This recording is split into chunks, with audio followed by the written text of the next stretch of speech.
Hallelujah. Bagamba waliyo badokita bamanyi okusomesa ani abawa amagezaago. Hallelujah. Hallelujah. Hallelujah. Hallelujah. Tukusiza. Imbe benso bala.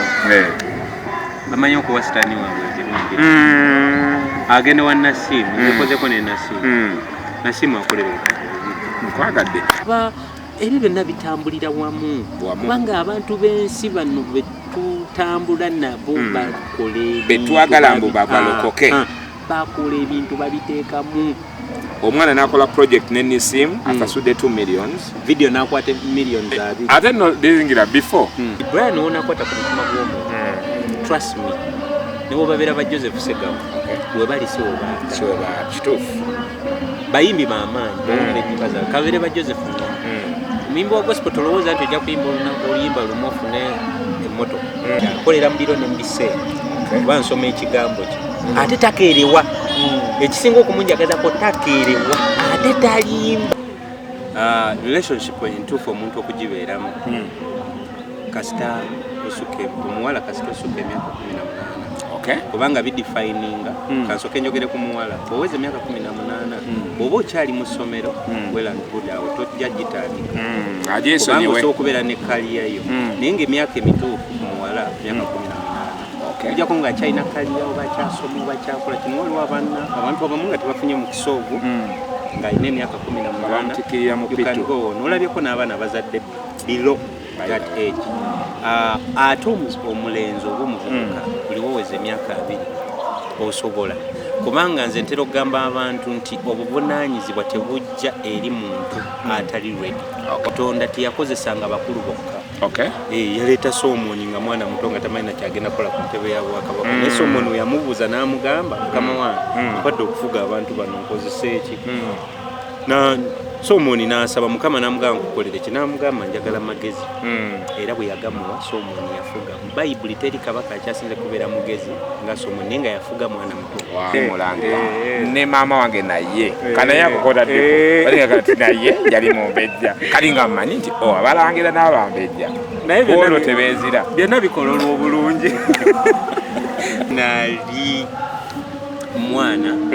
omulalu era nze abantu bandabamu ekirabo ekyobuwombefu n'ekyo nkyebaza Katonda kubanga yakinteeka.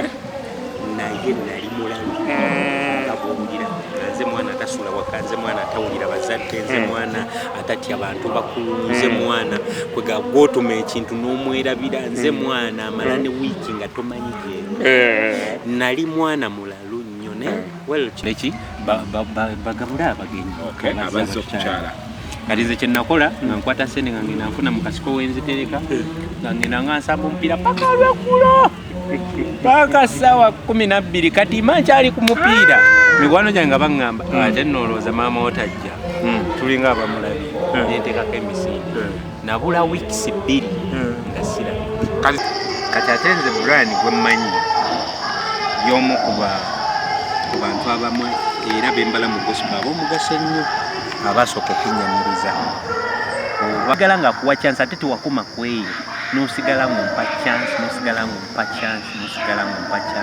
n'ondeetanga ku TV ku KTV. By the way, let me say this, omuntu yasooka okundeeta ku KTV it was you. Kingdom Media is you. Abalala mukama abakozi lwakuba in that area. So not only me, I know Brian love gospel music and olina omutima okulimira music. Ebbanga nze lyenkulabidde sikufunanga mu buvuyo bulala. Ekintu kimu kyenkumanyiko oyogera gospel, oyogera music wa gospel. That's all. All right, ladies and gentlemen, you are welcome to yet another edition of Tell the Story to New Music Show. With me, the gospel music apostle Paji, given by Ryan Kagati. Amuli muchaba na batata, how has the Lord kept you over those ends? Katsubirenti obulamu bulamu. Yeah, ntegeeza ki ku ky'obulamu okubeera nti bulamu. Munnange waliwo alina obulamu ng'essaawa eno munnange okubanga akyatemyanga ggwe ng'alina okuba nga abuziziikiriza n'amaweke n'agayiso n'ezidduriipu naye bwe kiba nti ggwe munnanga awo oliwo lwa kisa kya Katonda tolina yadde n'empeke gye waamiza okuva ku nkya ate ggwe munnange Mukama olina ensonga okubanga omwebaza era nange kwengattira ne ŋŋamba nti erinnya Yesu lyebazibwe bwe tuba nga ddala tukyali abalamu nnyonyi ddala nga bwe tuli wano naawe ng'oli talatibu sana ate ggwe munnange anyigirizibwa eri ebirwadde eby'enjawulo tusaba Mukama Katonda abeere nga akutujjanjabira ye yennyini abeere nga akutunyigira ebiwundu abeere nga akukolako ye yennyini akukuba repair akuggyemu system eyina obuzibu akuwe system ennamu mu linnya erya Yesu. Anyway mu version efaanagana kuba tutuba tumaze okwabula ne tell the story tunyumize ate kati ndowooza bwe mba maze okwabula era ekiddako oba okitegeera kuba kwanjula the one we have on the seat this time around basebo ne bannyabo obutamala bigambo obutemalako bigambo byange abingi nnyo mu kamwa akambagatte ku mugenyi waffe olwaleero. Mukama waffe yeebazibwe amanya ganze Mima Micheal Mikisa nina essanyu lingi okubeera ku mukutu guno mbaniriza mwenna kyenkusaba oba kyenjagala okusabira mu kusooka nga sinakwogera kintu kirala genda likinge subscribing ku channel eno ate sharinge ne munno kubanga ebintu bye twogera wano ddala birungi ate bigenda kuwa omukisa. Nze namanya nze Mima Micheal Mikisa yakwimbira obuyimba bungi nnyo banga nokuyita obuyimba ennyimba nyingi nnyo eza gospel eziwadde abantu omukisa era nga nzikiriza nti nezona batonna bakutegeera nozitegeera zijja kuwa omukisa. All right then, here we are with the brother, ladies and gentlemen, nga bwakwanjulidde bwakweyanjulidde abamuyita Mima Micheal Mikisa. Twasooka okunyumyamu emboozi yaffe ey'ebuziba. Mima namubuuza lwaki oli Mikisa, nze ne mmanya lwaki ali Mikisa naye ndowooza naye ajja kutegeezaako lwaki ye Mima Micheal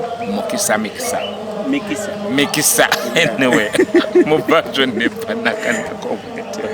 naye nga atwongera okubaaniriza ku tell the story tunyumirize show nga bwakugambye just get onto our YouTube channel there and Church News TV Uganda. Make it a point to subscribe, liking, commenting, byonna bikole. Mima baddiremu bagambe subscribing Church News TV subscribing liking ato sharing ennaku zino ebintu bino byangu kwata bukwasika linki noka sharing ne mu groups za WhatsApp n'ebintu ebirala then tusobola okubanga tubuulira enjiri wano. Okitegedde? At this time round we command. Okay. We have the command. Okay. Finga abaana ba Katonda, we have the opportunity of deciding where and how to preach the gospel of the Lord Jesus. So even this time round, Church News TV Uganda kino kyaffe ndowooza sibe guli kintu kyaffe kikube banneibabo kikube mikwano gyo mu group kitwale yonna make all and everybody comes to know about Church News TV Uganda, the YouTube channel. Mukwano gwaffe omulabi oli amaze okutegeera tulina Mima Micheal Mikisa. Yes. Taata gwe wajja otya okubanga leero gwe Mikisa nga toli mukisa? Blessings omanyi si blessing. Katonda kye namwewuunyako nti buli omu alina kyamuwa. Okay. Bwe nali nange nfuna erinnya eryo nasabanga nnyo Mukama ampeeyo erinnya nga sirya mama wange yali mpadde si taata wange yali mpadde naye nga Mukama yali mpadde nze nampa Mikisa. Many blessing. Ojja kusanga abalala nga bale Vicson ajja kugaya Exodus ojja kusanga abalala Romanis Dennis Romans. Oli otya muganda wange Dennis Romans? Okiseera kakati kaino Dennis Romans oba AP Romans? Waliwo AP Romans ne Dennis Romans. Baukanamu. Dennis Romans yono waka Lubaga Miracle Center. Yes. AP Romans wa worship house. Kati nze Mikisa nonti Mukisa. Mikisa. Yeah. Mikisa many blessings. Kati nze Mukama yampa Mikisa nze era Brian wezijja mu office yo. Oba oyagala oba toyagala nze ndiko Mikisa. Amina. Ate nvawo nange n'emikisa. Amina. N'emikisa egyo eminyi nti ogumu niwe guba guganyira. Mukama nnozaako omulamu. Amina. All right then.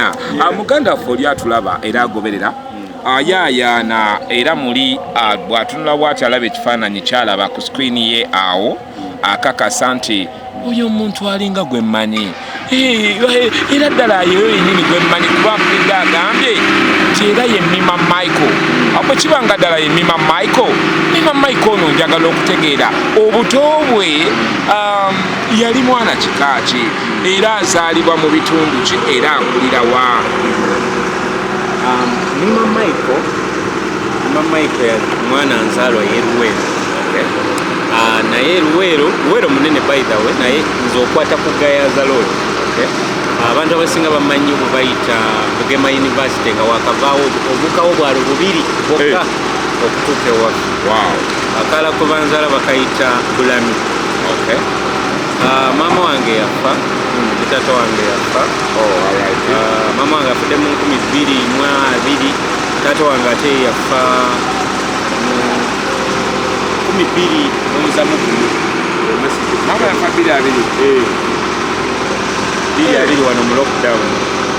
Yali lockdown yali lockdown. Kenda kwerekerako. Yali lockdown. Bali bakatuta n'okututa nga twakajiba. So bazadde baafa naye nga ndi mwana nzaala yawo, ndi musajja Muganda era nga nebaza Mukama olw'okundokola. Emyaka gyange naye abasajja boogera emyaka gyange nkyali muto ate nze ndi single and searching, not searching. Omanyi abalokole tulina enjogera embi, I'm not single, I'm single and not searching, and I'm single contented. Ekyo kibi. Abalokole tulina okweragulako ebigambo ebirungi. I'm single and searching. Era omwana w'abandi bw'oba gy'olieyo mundaba omwami waali eno Sabula embaga alina okuba nga alina biki ng'afaanana atya nga yakula atya era nga yazaalibwa wa. Waliwo yaŋŋamba mbu ye tawasa mukyala eyazaalibwa mu kibuga nga asusa mayiro 2 yaga mayiro 10 nimugasebo musajja nno mukulu kyogera okitegeera oba kalina oyinza tugaa nti nze sisusa mayiro 5. Naye nze ate nze bayire njagala nnyo okubasaba ewala abantu zirabuye okumpi sikisobola njagala nga ntambulako ku lugendo. Buzibu ki obuli mulaavu y'okumpi eyo? Kyoba omulaba alaba naye kati laavu y'ewala nja kukuwaamu akabanga kuganzijja ate nga mpulira mpya nze Mima Micheal kati wenzijjidde awo mpulira nga nnyingi naye kati ate wali nja kuba nakeetooloola mpusala wali ate nkusangira ate nkulabe kati laavu y'okumpi eyo ogyagala. Niye olowooza omuntu sijja kwawula nti muwala oba omulenzi, omuntu kaseera kyakatuufu ke yalibeeredde mu relationship oba ke yaliyingiridde mu kubeera mu relationship? Relationship entuufu omuntu okugibeeramu kasita osuke omuwala kasita osuke emyaka 18 kubanga bidefininga kansooke njogere ku muwala bw'oweza emyaka 18 bw'oba okyali mu ssomero awo tojja gitandika kubanga osobola okubeera ne kaliya yo naye ng'emyaka emituufu ku muwala emyaka 18 ojjako ng'akyalina kaliya oba akyasoma oba akyakola kino. Waliwo abantu abamu nga tebafunye mu kisoogo ng'alina emyaka 18 n'olabyeko n'abaana bazadde below that age. Ate omulenzi oba omuvubuka buli woweza emyaka 2 osobola, kubanga nze ntera okugamba abantu nti obuvunaanyizibwa tebujja eri muntu atali ready wabula as long as you ready. Ate Katonda alina emyaka gyatuwa n'oba otunuulidde mu Bayibuli zomanyi njagala nnyo okuwa ensonga nga kwasaganya ne ku Bayibuli. Katonda teyakozesanga bakulu bokka. Yaleeta Solomoni nga mwana muto nga tamanyi nakyagenda kukola ku ntebe ya bwakabaka. Naye Solomoni yamubuuza n'amugamba mukama wange mpadde okufuga abantu bano nkozese eki? Solomoni n'asaba Mukama n'amugamba nkukolere ki? N'amugamba njagala magezi. Era bwe yagamuwa Solomoni yafuga. Mu Bayibuli teri kabaka akyasinze kubeera mugezi nga Solomoni naye nga yafuga mwana muto. Kaakati n'obufumbo tebuyingibwa nti kulwokuba osomye nnyo okuze nnyo wabula ku kubanga oli ready obanga Katonda akusobosezza n'akumanyisa ekiseera ekituufu kubanga omuto asobola obuyingira ne bumulema ate n'abakulu bangi abuyingire ne bubakola ki ne bibalema kati kikyengezako okulaga relationship gw'osobola okugikola as long as ng'otambudde ne Katonda bulungi ate n'omanya ekiseera kyo n'owulira nga ddala oli ready kubanga relationship eyo si kirungi kugigenda mu bugenzi bintu byakusaaga mbu boyfriend and girlfriend bw'obanga okyali ku ebyo test and go and run ebyo awo oba tonnaba kubeera ready mu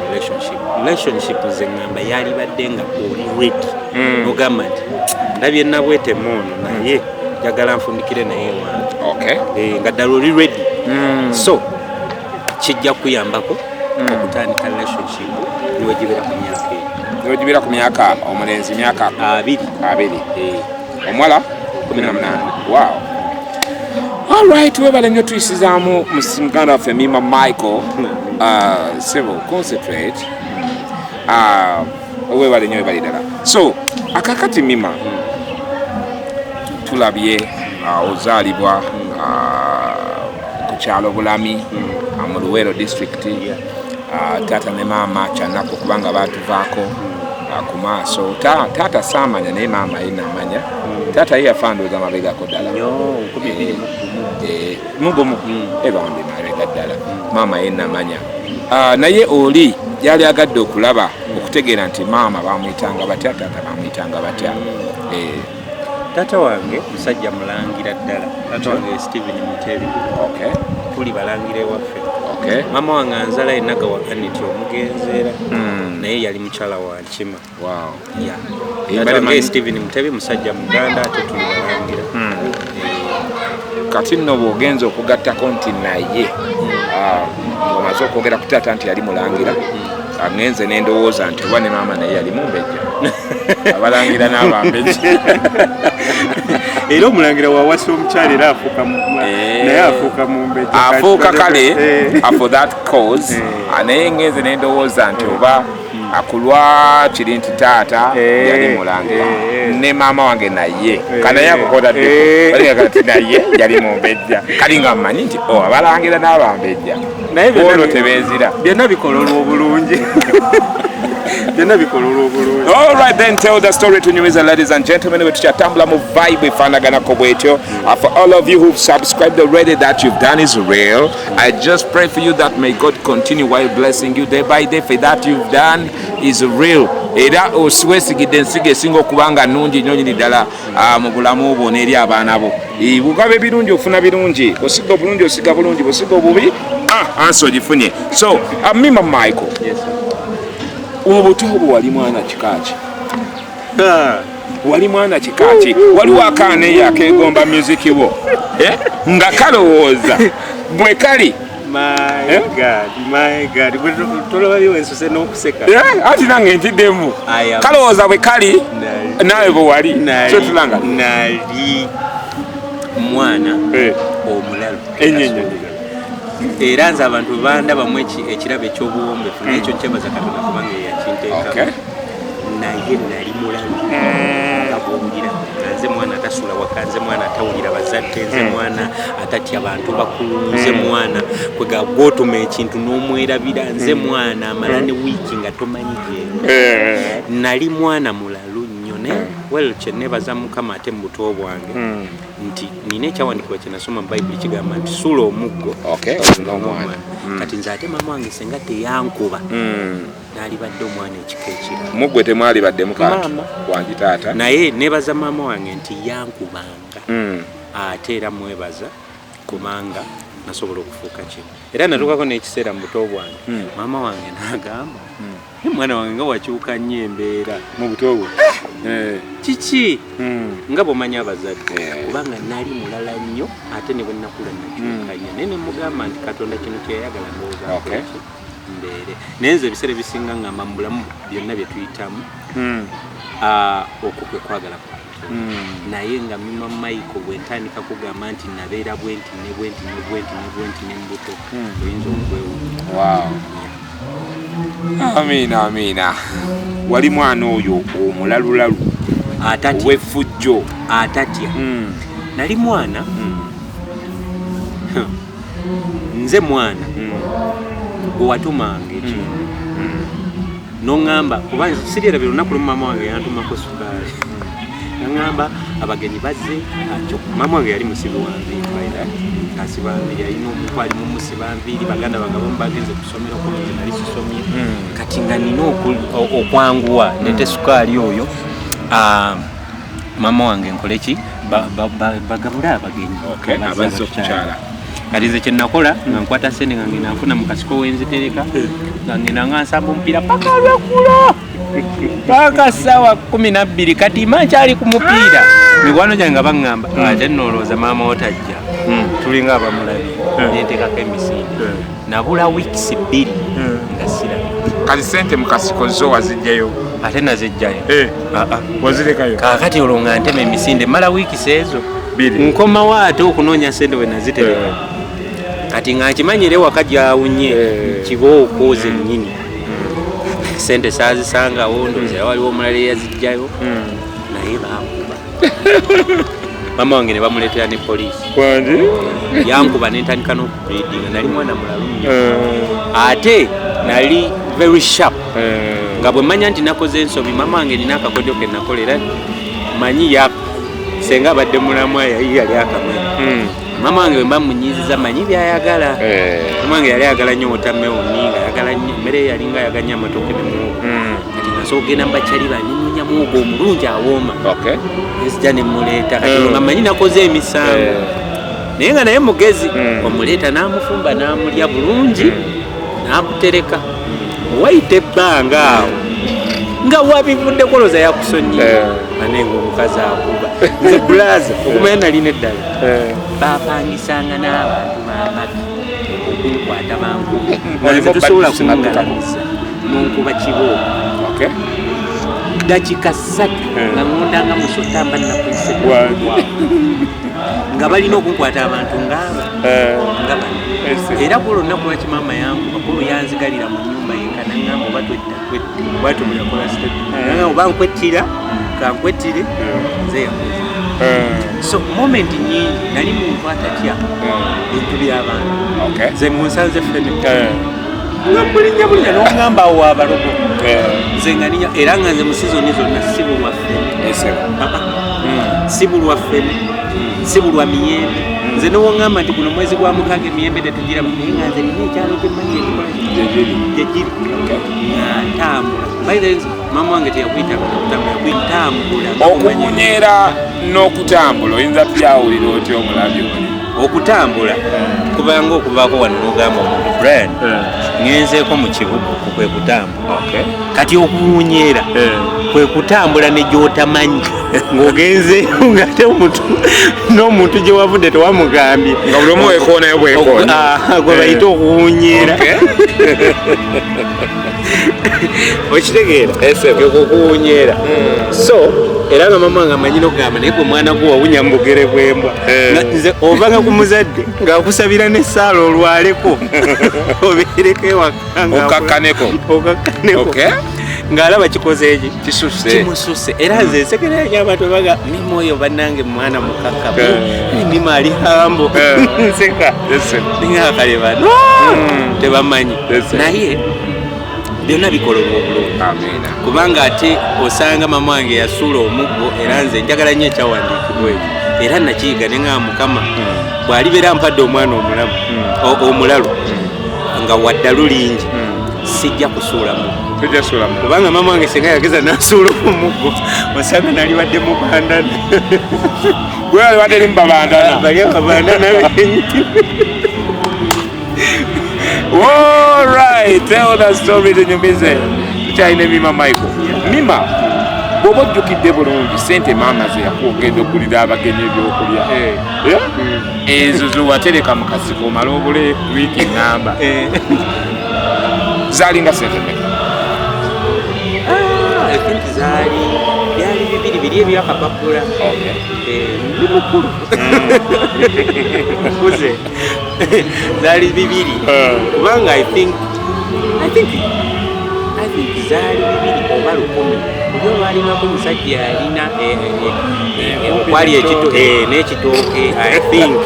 kuba bali bantumyeko sukaali n'ebyokulya ebirala bagabula abagenyi. Kati nno Michael wammanga bw'okyogedde bannaye buli kiisi yalaba ku lupapula olwo olwali olw'olukumi nga luliko omusajja oba ng'afunyiza akapale enkumbi nga kuliko n'ettooke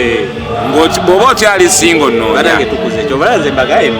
bw'aba akyali singa nnoonye tukoleyo kamukutulanjegere wateeka okubaawo ebitusibye naye emyaka si gye gyaleero akapapula tukoleyo kamukutulanjegere tuzikutule banna kyamaani waffe yoono abansingako nga baani awo gye bali atwana wetaddemu wandibaka gwate osingako ate gwekusingako Mima naye kali waliwo omusajja nga omutegere naye tumuleke taata naawe ojja kujja mukamukutulanjegere kaffe kano tugateka chain tusabe ne David Mugabi tasigaleyo emabega si wali kisange naye nti kimuganda kujja mukamukutulanjegere ne ku binusu ebyensanvu biri bye bagulaga ku bibanja nusu 7 naye naawa oyo naawe nedda yadde kale aliko maaso ko nesika sisuubira nti ebyo ebyensanvu mugabisaaga poloti nga ya sente 25 mugabi yazirabako ebyo ebinusu bitasobola kubanga teyabirabako ani awo omulala wolaba atalina kusuka kamukutulanjegere kano ketugenda okutandikawo nesagala kwogera mannya abamu bantu konako limulimu bananyiiga tuneetonda tujja kwetonda bannange Rena Price tujja kwetonda Engineer Brian seono musajja mukulu Engineer Brian jangu mukamukutulanjegere ketugenda tutandikawo tulabe nga bannaaye ebitukutte bituta Meme Juli mukutulanjegere si yaba abeera omuwandiisi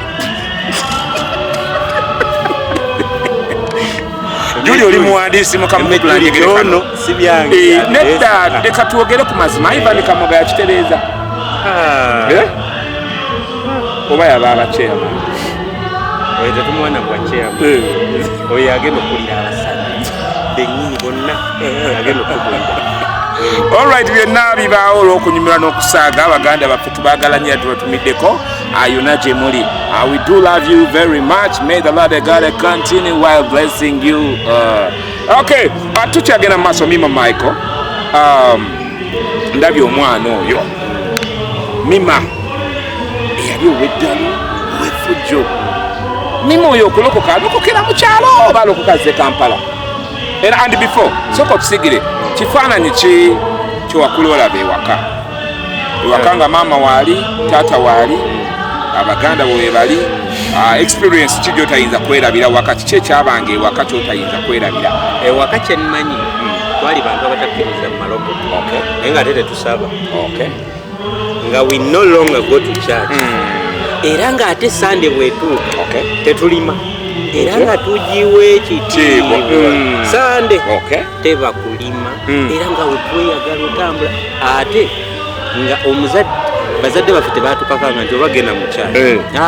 otyo gwoba oyagadde naaba genda osabe kuba toyagadde beera wummula nga era Sunday bakuwa oluwummulalu naye ng'ennaku ziri bwe ziddayo okulima okeera ku makya kati taata wange nakula mu famire nga temanyi kye bayita Katonda naye ng'ate kale ekyo nakiwamu ekitiibwa wano nga ndokusente Sunday yo bagiwanga ekitiibwa era nga ffe Sunday tekulima lwakuba nti era twali tukitwalanga eddiini nga mumanyi ebintu by'eddiini kikwate kibeera kati nga naffe Sunday bwetuuka naye ng'ate tetusaba essebo kati twali mu kikwate so n'olw'ensonga eyo bazadde bange sijja kugamba nti banjigiriza nnyo ku kyeddiini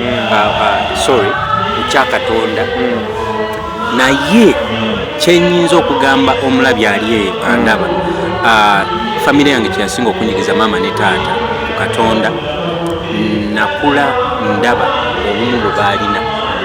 obumu taata wange ne mama wange baalina nnyo obumu wankubadde twali mu mbeera nga eyinza okuba nga si nnungi kuba sijja kugamba nti gye nakulira wabi oba twali baavu nnyo naye neebaza Mukama nti I'm here so byonna byalinga biki birungi so n'olw'embeera eyo ffe baana bwe twamala okukula nga tuyise mu mbeera eyo obulamu bw'okusoma biganye nenzijja wa mama wange omuto e Kampala nenzijja wa mama wange omuto e Kampala yali abeerawo ku Kaleero nga ye mukulu wa mama wange so mama wange oyo njagala nnyo kuba nali mwana mugezi naye ngulu byokusoma bikoze eki biganye era obulamu ne busooka ne bugaana nempambana nentandika okupoota nentandika okuyimba egundi emboga okukaleebwe ne bigaana kale ate sisita wange nantwala ekiwaatule yali yafumba sisita wange gwenzirako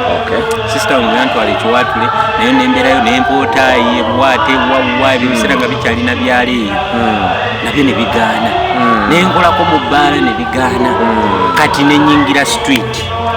nengenda mu wino eyo gye nava okulokoka era nze nalokokera ku street olwomaze okuyita mu biri byonna then bwe nayingira omwaka ogwo mwe nayingirira owino yali 2008 bwe nakolera mu kibuga mu wino kati nga tuyimba engoye ne tuva mu wino ne tujja wano ku gundi ku nali kabaaya nnyo ate awo nalaluka nnyo nga bwenkunyonnyodde background yange eri ate kati wanneetabuka neyongeramukko okitegeera kati ate wano nenfuka kabaaya nnyo era sijja kulimba nabeeranga n'emikwano egitaali mirungi nga nnyimba engoye nga nkola ebintu bingi ebyange naye ate kyeneebaza Mukama nti ku street okwo kwennyini nakolako omwaka gwali ndowooza gumu nga ekitundu kiba kinaatera okugwako mpeza emyaka ebiri sisita wange nankubira lumwesi ne munange byamukama obimanyi mubuuza ate ebyo biseera twalinga tukozesa nnyo ekigambo obubako nemuga ate eri obubako ki ngaebyo sibitegeera sisita wange gwenzirako yali yalokoka ne Michael olina ekirabo ekyokuyimba oyimba bulungi lwaki tolokoka namugambirawo nemugamba mwana ebyo byabafala ebyo sibitegeera sibimanyi nabimanyi oba gwe osinza Katonda nange nibya naye sisita wange oyo nalinga mwagalanye kuba mu mbeera zonna yalinga mbeerera olunaku lumu nannemerako mukulu wange gwenzirirako ddala muwala bamuyita Nakabiri Joan tukutumiddeko nnyo sisita Nakabiri Joan tukwagala nnyo Mukama yebale kubanga akyakukumene leero so sisita wange we yalinga mbeerera nange agezaako bintu bino namuga n'ebintu byammwe ebyo byabafala muga ne kale nja kujja tusabeko ffenna munange nga simanyi nti Yesu olwo agenda kumbaka kale nze nagenda mu kyaki just kugenda kupasinga budde sirina byakola ndaba kupasinga budde nagenda mu kyaki nentula nensirika era sikyesireerabya nalina amalala mangi ebiseera bye nali nkuza afro namusanirira nkuza afro nga musanirira ndikabaaya nkitegeera nkuza afro wange nyambadde shoti yange nalina mu bisano nga saagala kumanya nejja mu kyaki nentula nensirika nekubulira enjiri nebayimba netutendereza bakenga eno kati bano bali ku stole ekyoba baagala kufeeraano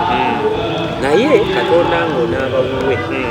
era kino nkyogera nnyo nti mu kyaki omulimu gwonna gw'obanga okola mukole bulungi kati nze bannyaniriza bulungi nze ekyo nno kyenyinza okugamba kyekyandetera okwagala n'obulokole bannyaniriza bulungi era nzijukira kuba olunaku baali bayimba balina akayimba ke baali bayimba nembulya nkankutteko kayimba ki nekayimba kijja kulima nti nzijukira oba lwali lwani sijjukira nekyo kyenzijukira nti baluyimba ne lunkwatako nenduyimba ogwo mwaka ki 2010 so by the way gwe mwaka mwe nalokoka ennaku z'omwezi nga 26 omwezi gwali gwa 6 2010 kiwaatule kyaki bagiyita bati bali bagiyita Holy Spirit Church naye tekyaliwo omukyalo oyo yagenda bwe siyaggalawo yasooka nevaawo nedde namubongo n'abanabo naye ate Mukama namugamba agende so obuweereza tebukyaliwo naye nga nebaza Mukama gye nayitira nendokoka so mala okulokoka abantu bano bannyaniriza nnyo nga ne wemba nyimba byange ekibiina omuntu ajja n'akuwaayo 10 akuwaayo 10 ng'oli mu kibiina muvubuka kuli n'eddoboozi eddungi naye nga nze ne wemba nyimba bali be bayimba ng'abantu bajja ne bankungiriza nnyo n'eddoboozi eddungi ate nentandika gate bulokozi bulimu ssente nze kati mu kulokoka kasita nalaba akasente eŋŋamba wano waliwo big deal wekwagala obulokozi kati awo nentandika okunoonya nga akasente nga sisita wange oluusa mpatwazikoti nensaba wamalayo saavisi olweggulo nensaba naye ng'abantu banjagala lwaki tojoininga praising team kati nga nze ne bebaŋŋamba sibiteke praising teams sibiteke sendaba balokole bayimba nange baba bayimba nfiiringa obuyimba nebuyimba naye munaye bwabantu naye olunaku lumu olwandeetera ddala nti njatula obulokozi twali olunaku lumu ne bayimba oluyimba lwongujjukira nobampita buyisi omukyala eyali abuulira enjiri yaŋŋamba mububuka gwe gyange mukama agenda kukozesa nnyo nze no nenseka nenyimirira nanga muwanike emikono tusalire omubuluko nga nze nseka nga simanyi nti ndibeera nakino so bwe bawanike emikono ne bansabira ne baŋŋamba neyimba yo oluyimba lumu lwosinga okumanya mu gospel yo mwonna nali manya oluyimba olwo bannange Yesu abatamulina nga mufiirwa bingi yalina okwagala kuli okutasosola ate oba nga wamufunye osinga afunye ssente sirimba nga wamufunye osinga afunye $. Olulumba lwe limanyi oba lwali lwa Beti Muwanguzi oba Beti Kisaga Beti Nakibuuka. Ride upon yourself, Madam Betty Nakibuuka. And I respect that. Betty Namaganda. Betty Namaganda. Mama tukwagala nnyo webale nnyo. So that Mama is the Betty song. Namaganda. Nze nalinga ndwagala kuba omukazi yalimba bulungi ng'eddoboozi lye linnyumira naye nga n'amakulu agala lulimu sikola ki togamanyi. Nze nga nnyimba buyimbi biki bigambo namala kulokoka nentegeera ebigambo ebikola ki kati abantu banfuwa ssente ku nnaku nzijjukira ebyo ebiseera baali bakafulumya ndowooza kye bajje bafulumya $5,000 nga kawamu awo omukazi najja nampa $5,000 ngenda okuddayo okutuula mu kibiina okukebera kasente ke banfulumukama bulijjo nasirwala nga ndowooza ndi mugezi kumbe eno bwe waliyo obugagga kati nze awo Yesu weyangobera njagala obulokole era Brian nkubuulira mazima ebbanga lyenjagalidde obulokole siddangako mabega wadde n'okwejjusa ninga nti kange mu bulokole up to now omuntu asobola okubala emyaka siddangako mabega nenega n'Yesu oba ninga nti Yesu leero nkutadde oba kale kino kinyigiriza nkulesi bati nze Katonda kyesooka okumpa mulokozi gyemirembe okwagala ate nanjigiriza nnyo okumutegeera era ebintu byenasooka okuyiga mu Bayibuli nze ntera nnyo bigamba abantu tuyige okuyiga ministry zaffe zonna zetukola niwe okuba kwaniriza bwaniriza nze banyaniriza bulungi mulokole ekyasooka okubunjagaza era nenkipinga okubanga ngenda mu church onnyonoza ekyokubiri bandagira ddala okwagala mulokole ali eyo bw'oba yaniriza omuntu ku church newaba mupya nawaba nga asibye dread newaba akoze atya mukwate bulungi ne bw'aba akufaananidde nga bw'otayagala nange bantu batusosola gwe mulabe nga bwali mwagale nga bwali okukyusa si kuko Katonda yagenda okumukyusa gwekola omulimu gwo oba oli Asha kola omulimu gwo nga Asha muyanirize mukuze bulungi tomubukulira ebyo sijja bigenda goddeekyozi nemanya kolyo oba oli Asha oba oli ki kati nze ebitogenda bigenda munyo tujja byogerako mu lukuŋŋaana lwabaweereza otyo kakati nze nenjagala nnyo obulokozi neneyongera nengenda maaso nempeereza Katonda wange up to now siddanga kumala ekyo ne kisufumima webale nnyo kubanga oyimiridde noweereza Mukama up to this time otwogerera Mima ogenda okwatula obulokozi nga wakagenda mu kyaki enfunda agameka nali naakagendayo emirundi gyali ngeeta naye buli we nagendangayo ng'abantu bali baba bayimba nange nembalira be bayimba ngamba nti awo owooluganda najja kati kati ate ebiseera nali nako obulamu bwa street kuba bwankonyabonya nnyo nze nasulanga mu kikajjo kikajjo si mu kikajjo wali wansi nga ku muzikiti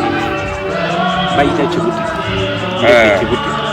gye nasula nga kikyali kyalo nga terina ttaako okusena ku mikuza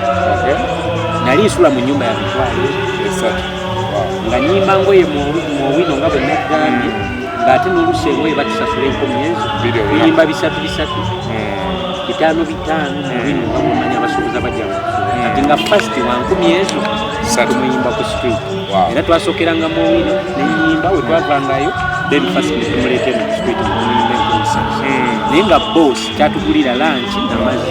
waba oba oyimba engoye ezo okozesa eddoboozi kati nga making sure nti amazzi go tuganywa naye nga ne kalanchi naye nga last enda tuwe 12,000 zeyatuwanga kati abaana beneyimbaokoseza ku transport wameka transport era natambuzanga bigere wembadde nzijja nti bakuwa 12,000 nga togenda ziri akukyo kale newankubadde ebiseera ebyokulya byabeeranga layisi nga awezana waliwo ezana awo wenaviirangamu awo kapande kabasiramu bayitangawo kapande kabasiramu abasinga bamanyi bayita kapande kabasiramu kati nga waliwo omukyala awo afumba emmere ekiro emmere yabe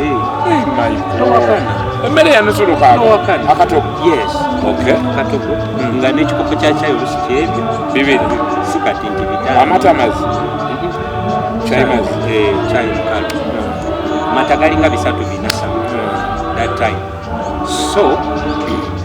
nga ye mukyala amaakamere kati ng'olusinzibala nenga wenaagulako emmere ya 12,000 nenkyaka transport kati ng'olusi ndeka n'okulya ekyeguloma olusi nendya kindaazi nenyinda nga nazo ziba tezimala so bwebyamuwa n'olusi ntambuza bigere nga nzukuka sawa 10 kuba mundejje mu kibutika paka mu bwino sawa 10 nga basente babaayo nedda sawa 10 obudde buba bukene kubanga omugagga yali atusalira ezendigota zenayimba basalanga endigota sawa 11 ng'olina okumakinga sure nti watuuse dda kubanga ze sawa z'abasuubuzi twalondanga mu first ne second ne zino ezisooka mubeeramu ez'ebisatu ez'e13 neziri endala kati endigota bwe batyo bakisalanga ebeera mu first class ne ayi so nga zonna ate nga tuba tulina ozimba kati nga bosi waffe ye asigaza ayi eri mu owino zire zibeereza ebbeeyi kati zino ez'e13 nga tuzireete no ku street zino ez'ebisatu 5 zetuyimbawo ku makya ennyo sawa 10 abasuubuzi bayingirira owino bano banvudde embalala nvuddewa nayola zayodde kati nga ntambuza kigeri okutuukayo bw'otuukayo ate olusi tofunawo kyakulya essaawa ezo kuba essaawa zetwatuukiranga mu wino nga muba temuli n'abantu bano ab'ebyokulya just basuubuzi bano abasala engoye babaze kati ng'okulya ndya lanchi otyo ate nga ne lanchi ogirya munne eri akyayimba bwe tosirisa oli twakiyitanga kuba kikopo oli asigala akikuba satu maama londa wano maama kano kavuze nga bw'obimanyi olina okubinyumisa olina okuba nga oyogera olina okuba nga okozesa ebigambo abantu abo okukuŋŋaana okuba nga bakulemba naye kati ate nze ekiri fana era natuuka nga akengoye ne kaggwamu n'ennyimba waawo era kyekyagobya nze natuuka nga n'ennyimbawo obuyimba bwange oba bwaba leediyo bwe nawuliranga bwe nabimanyi kati era lumu bosi ansanga afunako wayimirira oli munanga ayimba nga nze siitiddaali bambi nkulowoozaako yaŋŋambira okulunoto bwonna nkumubye va wano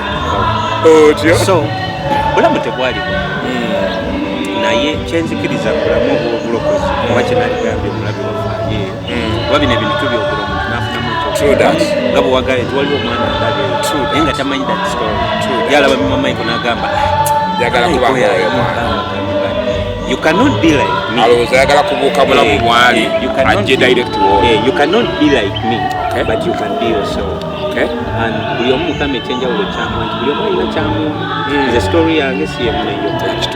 we have a different stories mu bulamu naye mu story yo kyakweka kikyoyika mulimu omuntu ali ku street esawa za kanonga n'oli mubulira enjiri taloka naye ate nze Yesu yansanga ku street abo abasinga ababeera n'amalala nze ate nendikola ki nendokoka ate era nga bwekugaye nti mulokole bwange sitambulangako nenzira mabega kubanza obulokole obwange newankubadde sisita wange yampita okusaba nabwetegeerera ate nentegera ne Katonda wange ate nemwagala era empaji eziringanga ezinyambye mulokole yiga okunoonya Katonda nga ggwe yiga okuyiga okusoma bayibuli oba ogitegeera oba togitegeera nga ggwe bano abasumba oluusi ebintu ebimu bye batubuulirako batushapeninga oba nkiyite ntya mu Uganda batugaziya bwongo bwaffe nakumanya oba nakukola ekikyetuteekeddwa okukola bazi nga bayibuli bwebetulunga so naye ebiseera ebisinga omusumba takuwa pakeji yonna pakeji yonna gwanjenoonyeza neki ne Katonda era bw'ofunako akafaawo gy'otudde gy'osabira oba osiibye oba okoze eki waliwo ebintu Katonda byagenda okubikulira nga ggwe mu minisitule yo buweerezaabo ate bisobola okuyamba ng'otambula buki nze kati nebaza Mukama nti ebyo yabinjigiriza senga yali tabinjigiriza osanga ne musawo za kano mu music yalibadde nabo kuba nfunye okusoomooza nti nyimbyeko ennyimba bapromota b'ensi ne bajja oli nakugamba oyimba bulungi naye mu gospel temuli ssente okitegeera kati awo singa mba saategeera nkolagana yange bulungi ne Katonda sobola okuvaako lwaki olw'ekisente sijja kugamba nti ne bonna abavudde ku Mukama lwa ssente naye bw'oba oyagadde Katonda omutegeerere ddala ate otambule bulungi naye wow tell the story tunyumize tukyali ne Mima Micheal omuyimbi wa gospel omugundivu mu ggwanga erya Uganda baganda baffe mwe abali side eyo sijjako okubajjukiza nti please subscribing commenting liking and to this incredible YouTube channel Church News TV Uganda fenaffe mutwongere amaanyi mukukola ekyo muba mutwongera amaanyi enaffe okubanga tubaleetera tell the story tunyumize show etakoma kuba there are many this time round tuli ne muganda waffe Mima Micheal emboozi eri mu kugwa amakerenda agana ebolaba Mima ogenze n'okuwona ku kyaba promota ku kyaba soyisoya abajja n'akusoya ebibuuzo naye gwe oyimba bulungi lwaki tokola bwoti bw'okyogera munnange nno eri oli atabadde mu industry eno ng'ali vigilant ayinza obutakutegeera bulungi naye nze nkirabyeko era bangi be bazze basoyasoyanga gwe ne batendolya ne bagenda n'ogenda okulabanga agamba birala akugamba birala oddamu okumulabanga era bangi babalaba era abamu babamanyi so naye Mukama tumwebaza okubanga gwe ekisa munaye akyakikuwadde ekiyimirira wamu naye okukola omulimu gwe so tell the story tunyumize bwe tutambula muganda wange Mima Micheal olwaleero oli ayagala okulaba Mima Micheal ono gwalaba olwaleero akooka ayimba ng'ennyonza ye ebyokuyimba music oyo oba ono gwakola abakana nabyo ddi natandika okuyimba nasookera mu secular music nambakinga n'abayimbi abensi otyo nga n'abamu mbawandiikira otyo nali sinaba kwezuula nnyo kitone kyenina naye ng'abantu abalabo bakizuula kati nga abayimbi abensi bankozesa bukozesa sijja kubamenya manya kuba mu interview ezisinga mbamenye nnyo amanya sikyagala boogera nga nze sikyagala boogera naye nga bayimbi bangi nga n'abamu bayimbi ddala bamanyi mu nsi naye nga nababakinganga n'obawandiikira oluusi oba vaasi oba kyoba oluyimba n'atakwogera nako so nayimbako okusacula nenkolera ddala era nina ennyimba ddala ez'omukwano zinamba olutali Saara nga nayagala Saara n'omutima wakuba kati ezo ebyo ebiseera nali sirina magezi kuziteeka ku YouTube era osanga baali zisanze nateekayo oluyimba lumu ate era sijja lubalagirira naye olwe luyimba olwanfunisa ne promota ng'ate n'akaloko k'emyezi 3 nelufunisa ate promota nga wamaanyi omusi ng'ayagala ntwale nze okutandika ddala kali eya gospel nagitandika 2014 Okay. 2014. Yeah. When I saw kokola n'oluyimba nga lwa video. Nga nali nkoze musaayi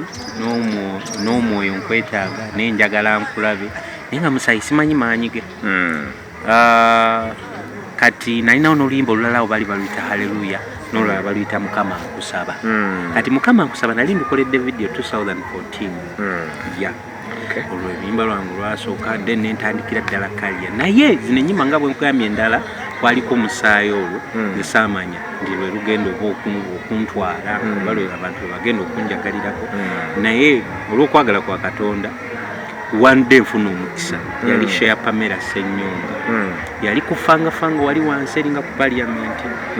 musumba wange oyo yali mukwano gwa Pamela Ssenyonga era nga ajja ku church naye ng'ebyo ebiseera nali nkyali mu president Pastor Yazid. No. Si musumba gwe nasookerako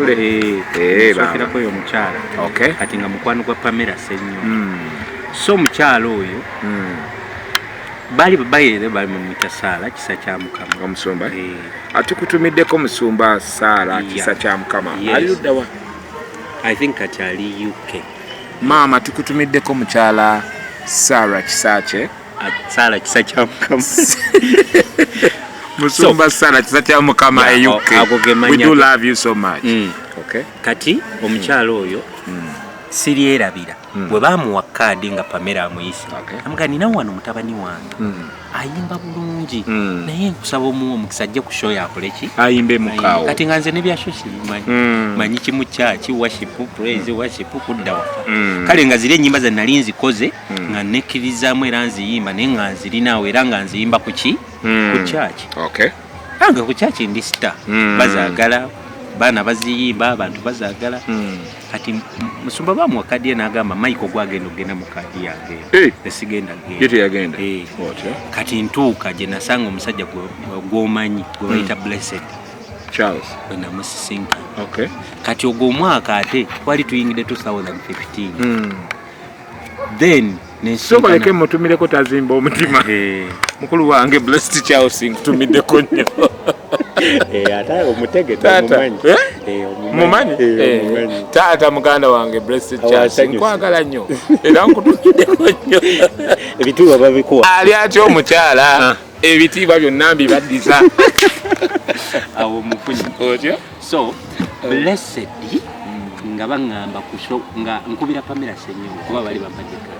ngambira musho naye musumba wange oyo yaŋŋamba ebigambo bibiri byesirierabira naŋŋamba eyo show ogigendako Katonda agenda kugulirawo enzigi ate ogenda kubeera omuntu wamanyi era omusumba oyo mwagala nnyo kuba yanjogerangako ebigambo era mbirabireko nentwala okukkiriza naye nali ndowooza musumba Saala oyo kisa kya Mukama olowooza gyali ennyimba zaziraba bulungi nnyo aziraba musumba nkwagala nnyo musumba Saala kisa kya Mukama omwana wuuno anenyumirizaamu nnyo mu baana bonna be yali asuubye anenyumirizaamu always anenyumirizaamu nampirako example nnyo kuba nze nalwokuba ndi muvubuka gwe walisanze nti oba naaligize kino nekino nekino naye Katonda yannyamba entambula so ennyimba ezo bwe namala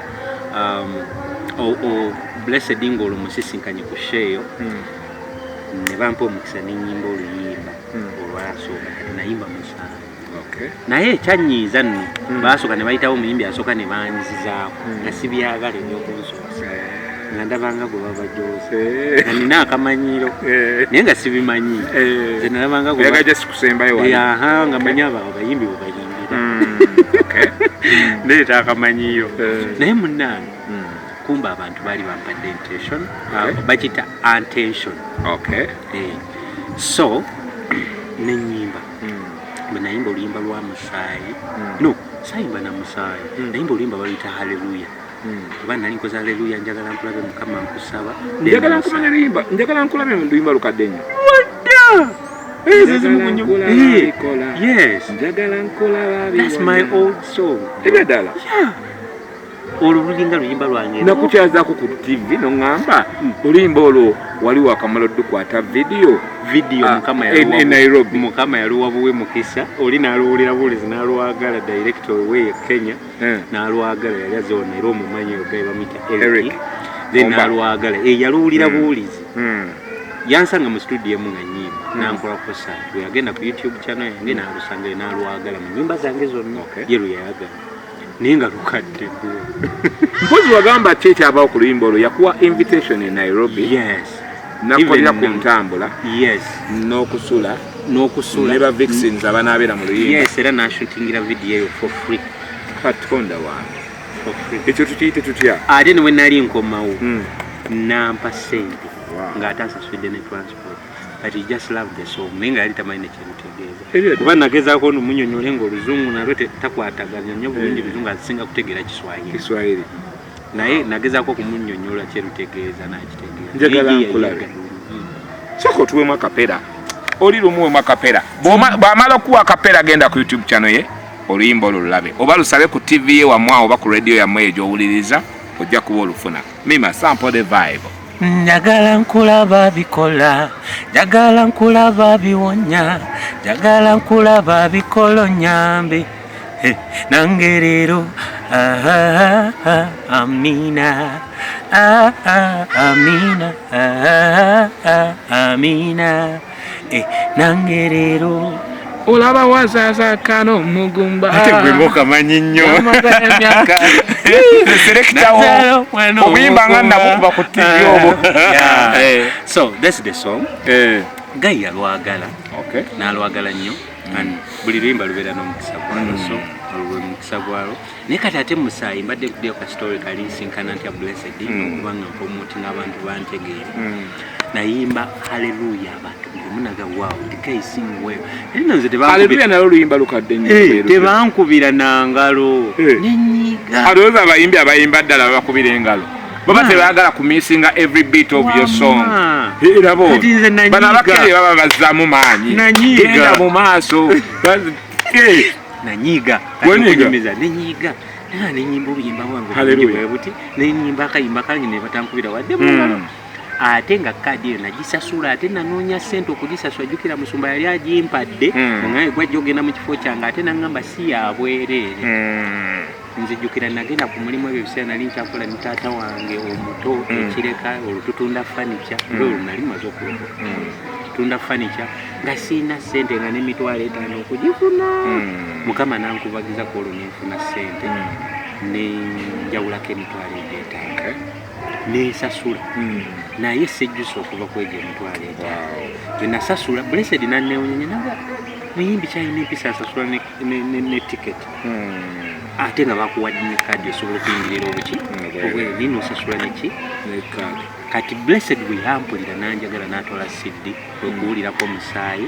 awo abantu kwekutegeera Mima Micheal era Blessed yanteeka buli wantu era ye muntu yasooka okutegeera Mima Micheal era n'okunnyaniriza mu gospel industry okunnyaniza yali Blessed. Big up right upon yourself, brother. Blessed Chelsea, that you did is real.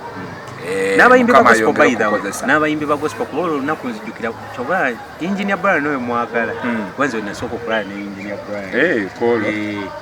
abayimbi Jennifer Keifi nani mulala gwembikira gwendalabakaawo bamuyita Patrick yagenda leero Patrick oba Wamala Patrick Wamala omutegeddde oyo twazirwana abo Patrick ali mu nsi ki kati oba ali UK oba Patrick mumanyi Patrick Wamala big up Mr. Patrick yabanga wa ku full gospel wali ezzana omumanyi yo nali nasoma naye ezzana kati abalala sibajjukira buli naye twesanga mu industry eno ng'andika abejja kati nga ndaba abayimbi beekubya wali buserufi bagira biki nga sibimanyi era abayimbi bano ate ebintu life ndala n'owulira nga atisi kivudde ku church ate era kyava ku church naye era navaayo nnyize kati noonya CD yange ate njiraba giwaba wadde okukuba oluyimba kasagala muntu atwala CD yange nga njikuweera ku bwereere nze CD yayo manja kumbe Blessed yagitu kati ate bwe yaviramu omukisa kuba yaliko n'enamba y'essimu that time nali nga mpandikako amanya n'enamba y'essimu so Blessed awo kekumanya then tukwasaganya ekintu ekyo n'okuba nga ntuuse kakati era muganda wange Mima oluyimba olwo lutuwemu akapera lwayimba on that day lwe nayimba limulungi sebo Mukama teyakwekana Haleluya Bagamba waliyo ba president Balina ebitiibwa ani abawa ebitiibwa ebyo Haleluya Bagamba waliyo ba dokita bamanyi okusomesa ani abawa amagezi ago Haleluya Haleluya Haleluya Haleluya tukusinza Mada kakati oluyimba ngolo ngoloza bagenda kukubira batya engalo nze nali kati nno kankubuulire nze golaba mbaddeko ebba nalokoka bbanga litambuddemukko obudde bwange obusinga mbumaze mu kyaki manyi ddi lwe bakuba engalo naddi lwe batakuba ngalo okimanyi nti omuyimbi ayina lyrics eziri danceable oba kale omuntu anakola oluyimba oluli danceable balutegekera ku lupapula ng'odde olujja ba danceable ne bw'obeera nga tuwabiteeka nga binaaba danceable n'otuuka wayino gambo mbikake tolaba nk'abayimbi muyimuke muwe mukama ekitiibwa ne muyimuka naye nga bye muyimukidde temubiwulira temubitegeera yagaana oluyimba oddutegeka right from that step one otegeera nze manyi lyrics zino even the genres zino oluyimba tuzitegeka okusinziira nga bwe lunaabeera era ekifaananyi kyalo balukisiiga terunna recordingibwa na ku recordingibwa kati yajja n'akola akayimba bane muyimuke n'oluyimba lwakuzina ne muyimuka nga nebyozina tobiwulira lwaki toyimba at least yo muntu asina n'akiwulira n'azina lwaki onkakabukasa okuzina banna mujja tutamya okujja mu bivulu ne makanisa people learn to respect us for us who are available let us the Holy Spirit webale nnyo let the Holy Spirit do his work otegeera so oluyimba tebazikubira njani ezo oli agula mutima naluyimba bayinza n'owanika emikono nga gwe tobalaba oluyimba luba ku tteko nga nze simanyi sajja wali olwo oluyimba lulungi nnyo nnyo nnyo nnyo one of the best songs my best song baluyita bata haleluya agende ku YouTube channel labe ayinza olowooza Brian Kagati yefumba sefumba ndi gospel music apostle njogera mazima nze sina music mulungi gwe simanyi bro okujjako music omuki chokola je atanyumye to following otegeera kakati nimekumanya mulungi kali manyi atya owengerigeri omanyi ffe mu church tetugambwako ate ebyo bintu biri mutufiriza opportunities eziri open oli ajja n'akola oluyimba n'omugaa nti oluganda genda otereezeemu wano na wano oluyimba lubikole ate n'anyiiga neerabira nti singa nina ate oluusi tuba tumanyi yadde tuba tetuyimba okitegeera so kati nze bwe nsanga tunes ng'ezizo Mima oyina music omulungi bane guys promoters out there abantu abayinamu ka sente ng'osobola okuteeka mu mwana ono sente muyiweemu sente Mike ayina music omulungi ayina vocals ennungi ate ekirala yeerumya ku lwa projects ze Mike tagenda mu studio za bwereere simanyi production wa mitwalo 10 simanyi ena he invests in there his money okusobola okweta projects eziyimiridde nga zino kubanga ne Katonda waffe wa kitiibwa okitegeera ntuba tulinamu ekisinga haleluya abayimbi b'ensogola bamanyi okuwa sitaani waabwe ebirungi agende wa Nasimu nzekozeko ne Nasimu Nasimu akolera nkwagadde nagwe natwalayo mabega kaawo ne twegayirira atukubire ku mitwalo 9 omwana yagaana n'agamba Kagati ne mu miliyoni kale miliyoni emu omwana abadde muwadde offer yatugamba amuwadde offer ku 1 million amukubire audio abaana baffe abagospel ne kino kale bakiyise kankayisewo buyisi bw'oba kampenga aw'amagezi bw'oba oyagala okukola ekintu ekirungi mu maaso ga Katonda yasinga okwagala ebintu ebirungi kati bw'obanga oli muyimbi kati kanze kanjogere kyentegeera bw'obanga oli muyimbi ng'oli eyo noonya studio ennungi ne bw'oba osonda 10 kitereke nze nga bweyogedde nze nasondanga sente zange nenzitereka n'omusumba gwe njogedde yasooka okundabamu talenti yakwatako wadde 10 ne kadi gye mbagambye gye nafunirako omukisa yagimpa wina nga gwagenda okugyesasa eno tiketi eno kadi weesigamu ensigo ennamu okitegeera kino kyoli wakisigira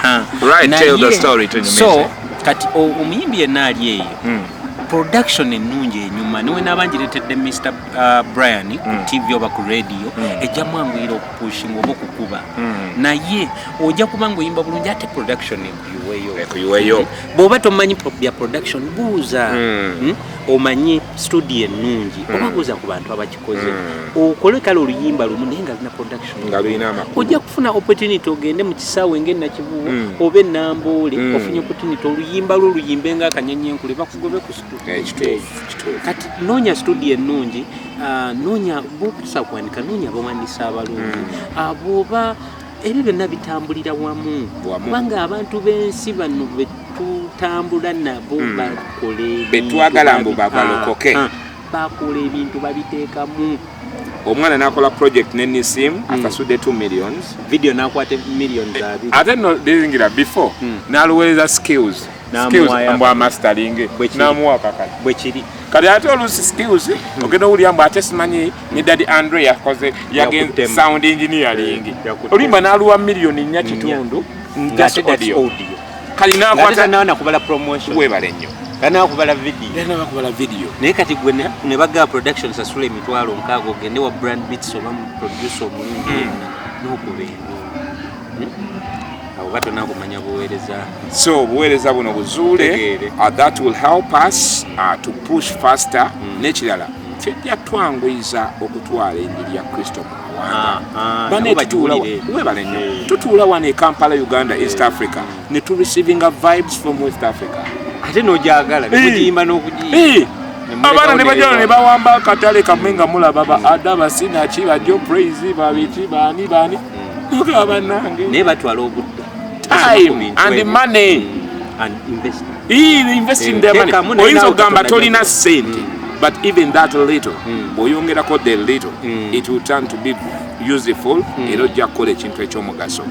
tokola bingi nga tebikugasa kola bitono nga bikugattako I believe God is gonna use you in your generation era ojja bba wankizo era naffe aboogera wano ojja kutwagala after some time that these people banyamba nembuuka is it okay?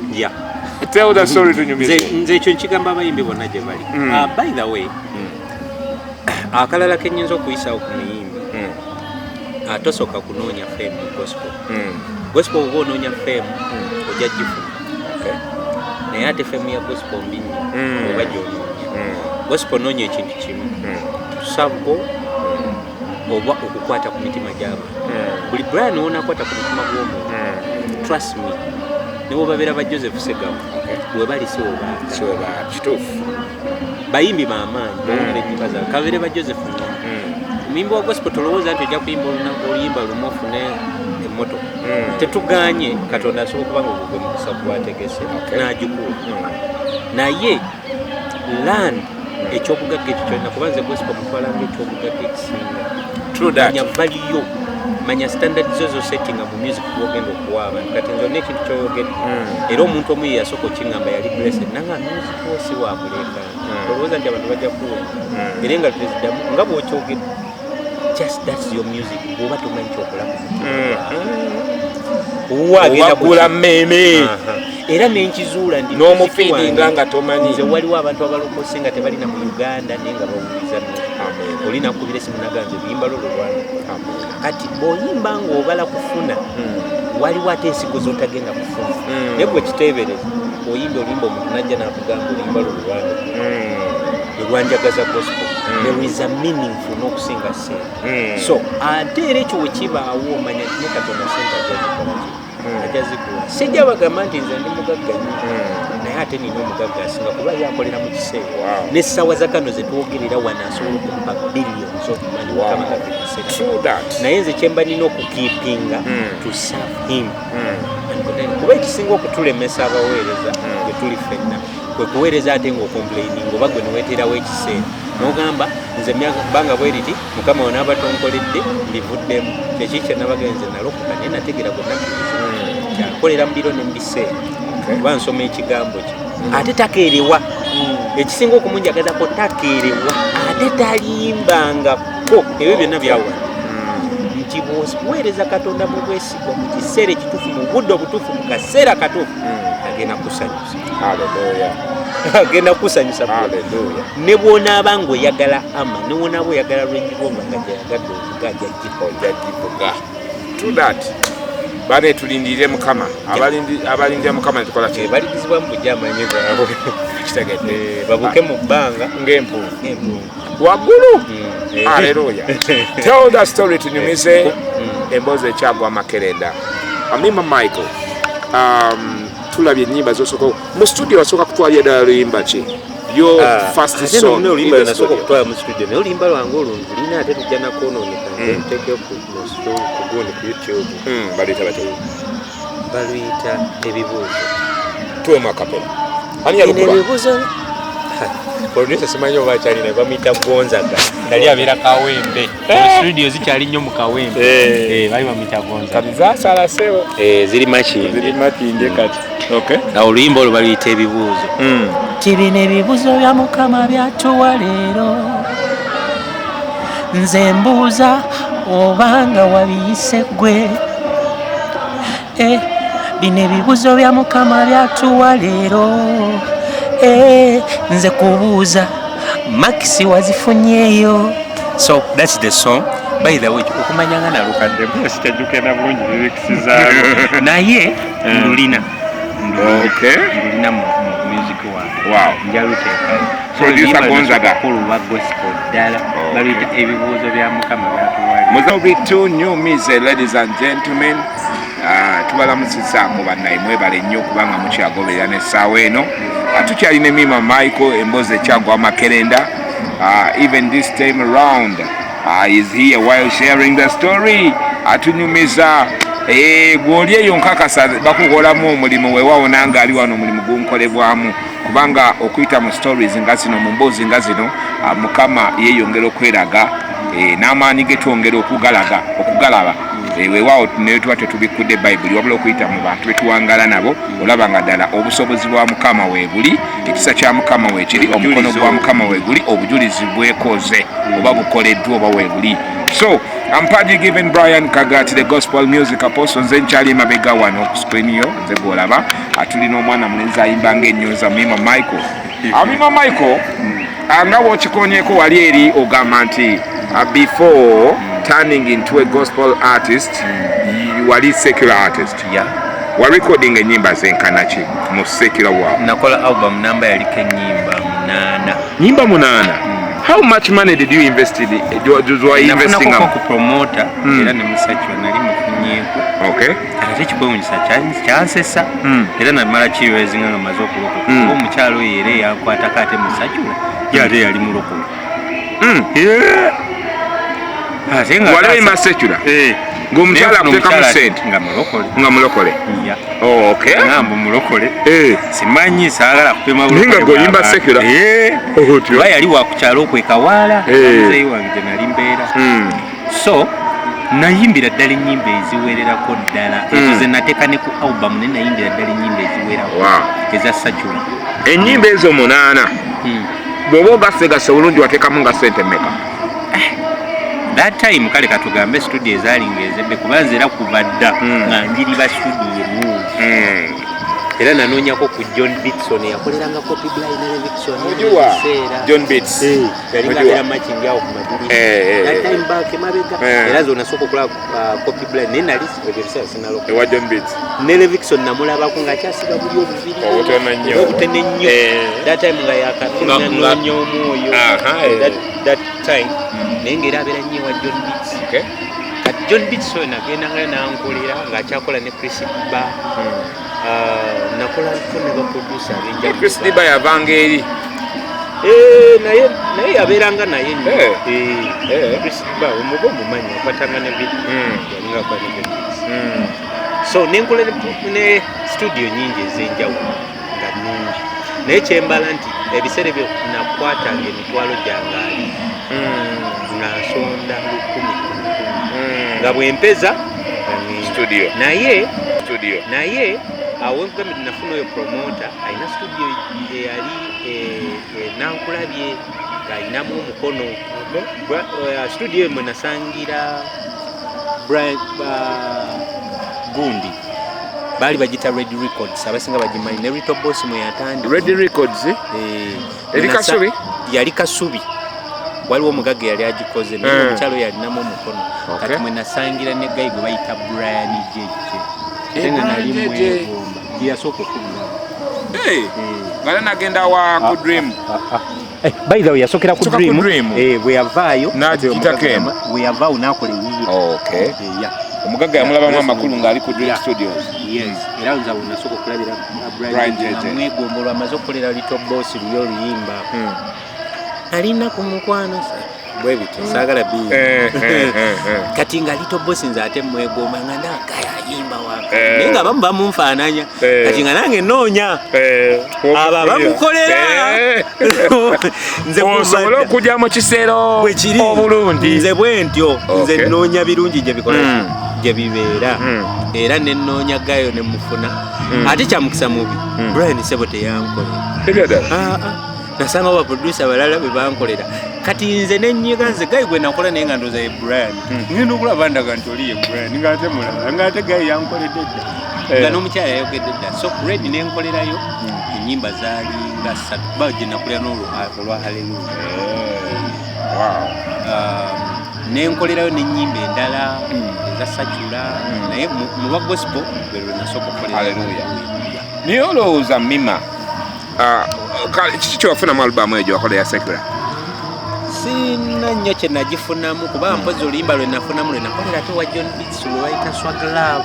olwandetera ne promote ow'ensi sajja w'amaanyi saagala sikyagala boogerako abumanya ate tekirina buzibu omukoonako bamuyita Omen Frank yali anziba ate mu gospel yali ayagala kunziba mu gospel nga amaze okulokoka sonze mukama nampa amagezi naye nga yali asaze okunteekamu ssente okumpa wensula oyo omwami bayitawe musajja w'amaanyi abasinga bamumanyi ate ali ku Uganda Cranes awagira emmotoka z'empaka balina ebizimba omwo mu Kireka musajja mugagga ate yakulira badidde bonna mu Uganda abasinga bamumanyi nibo babeera bashiru bamuyita Omen Frank yakulira badidde era nze ssebo oluyimba lwange olwa sajjula basooka kukubibwa ku radio 1 ne Sanyu FM ate ezo radio tezimaaga kuba ekituufu kati ekyenkwendi nze music wange kuva dda nalinga mubala production lyrically n'ebirala kati ate lwaki mba sibikolera Katonda club yagigambye dda andabikako addamu onkubira esimu nga ndi waka gayi yanvu nangamba olibera munaku toligagawala biki gomanyi bayimbi bameka begomba okuyimba mu gavana nangamba ebigambo byali bingi nnyo kati n'akizuula nti nali mulokole bwe yakizuula ate nkeera nankubira essimu endala yavumaansi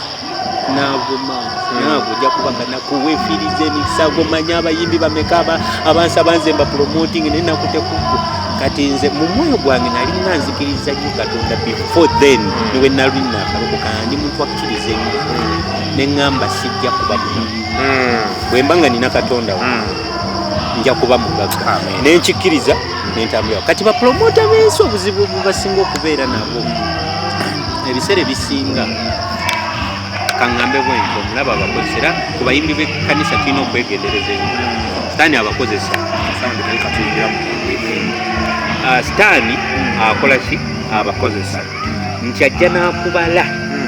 sitaani mugezi naye abaalaba naga omuntu ono mulaba ekyomumaaso kati katugeze nga bwe nkuwadde sitole senga banzi kino kyalibaddewo tekyalibadde naye yali amaze okukola ki osanga alina nekyalaba ekyamaanyi nga wadde sinabakola ki kukituukako kati it's all about to believe in God bapromota abajja n'akupikaapikaawo n'akugamba ngenda kuwa obusentesente tebuliimu bino bintu byansi osobola okubireka wano naye ate n'oyingireko oba oweereza osobola okufa nga oli mwavu nze nkigamba abantu osobola okufa nga tufunye ebintu byansi naye ate n'oyingireko naye ate kibi okufa nga olina ebintu byensi ate n'osobola Mima ku lwakadde ngenda kusaba otuwe akatalekeka n'ekirala olina wotatukoneddekaawo tujja kuddamu tusinkane tuwayeemu tukonerewo nawo naye nga webale kubeera musajja ali free style omusajja agabanako obulamu bwonaffe abasigalidde abakulaba all over the world. Omanyi with Touch News TV Uganda tulabibwa bannaffe abawangalya mu ggwanga ino Uganda wamu ne bannaffe abali mu diaspora wherever internet reaches amanya naffe tukavaringawo. We international. What are you talking about? So kyekyo Mima akataleke katumbe wume akatalekeka bintu bibiri byengana okuwa gwe yakkiriza Yesu. Bw'oba tonnaba kutegeera gwe wakkiriza oli mu trouble kubanga obulokole tebugenda kunyuma. Bw'oba olokose Katonda kyasooka okuwa oba omwemu kyasooka okuwa gye bayita emirembe gwa ndaba era buli lwofuna emirembe gye kigenda okukuma mulokozi. Era akatalekeka akalala kenyinza okugamba ziri empagi z'obulokole ziri 3: kusaba, kusiiba n'okusoma ekigambo kya Katonda. Ebyo wonna abikola n'obikola obulamu bukugondedde. Ebyo bisatu wonna abikola ate n'ogondera n'abasumba n'ogondera ne baliidabo omaze kubanga ekisinga okunafuya abantu abamu bakwata ekigambo ate nga tebaagala kusaba. Abamu oluusi oba ne basaba ate tebaagala kusaba. Naye byonna bikola olw'obulungi era bw'obigatta ate n'obikola obulungi Katonda agenda kugenda kukabira mu Amen. Wow. Mima singa oli atileta siya bagata achogerako siya atileta ate ffe tuli balokole tutambula tuli prepared. Singa nze olwayo kyenyinza olwairo bwe nkulaba bwe nti obanga ompadde ekifaananyi kya Mima Michael nyinza okuwandiikako ebigambo nga bwe bampa ebigambo nti oyo mwana mwogereko mu bigambo nga 2 nyinza okwogerako ebigambo nga 2 kitegeeza nti sambise zo zinsanyusa zimpa omukisa ziwa obulamu bwabwe omukisa era we do love you, we celebrate you by the way. Singa oli akugamba nti yogera ku Brian Kagati oyinza kunjogerako kati ate nze Brian gwe mmanyi y'omu ku bantu abamu era bembala mu gospel ab'omugaso ennyo abasooka okunyamiriza oba n'okwagala Mima Michael. I remember one day you were the first person I disappointed. Serabira wampi tukunkyaza ku radio enkuba negenda etonnya nenebaka ngenda okuzuukuka ng'essaawa ndala zewaŋŋambye kati ng'ebyo byonna sinakukakinga up. Omuntu omulala anyiiga ankubulira ekyokulabirako by experience. Omuntu omu yampita ku TV asijja mwogera manyi naye bukyanga bampita ku TV nali simisinga nga naawe bwewampita nali simisinga naye ku kya TV nali neerabira neŋŋenda nga ninayo puroguramu endala neŋŋenda kati puroguramu nenkwata nga bumanyi abasumba nga balina osooka okuba ettendo bakole ekidemi ndoke ennyimba ate nziruke ŋŋende kuki ku show kati obudde ne bunkwata nankubira amasimu neŋŋenda gakwata nga kimanyi agenda kuyima naye nga mmanyi kyaliwa kubanga nkyazizza emirundi badde mukwano gwange naye yaddayo ate ku mpewo nankomerera emisumaali gyalimingi ate nga namwetonda tekyampisa bulungi naye one of the respect I give you up to now we are still friends. Jukira nakugamba kuulu manyi kyakuluma mbati tewagenda ku mpewo n'okuba misumaali kitegeera n'omanya bage mazima tekibangana I sleep simanyi bwe neeba but omuntu asigala ng'akuwa chance ate tewakuma kweyo n'osigala ng'ompa chance n'ondeetanga ku TV ku KTV. By the way, let me say this, omuntu yasooka okundeeta ku KTV it was you. Kingdom Media is you. Abalala mukama abakozi lwakuba in that area, so not only me, I know Brian love gospel music and olina omutima okulumira music. Ebbanga nze lyenkulabidde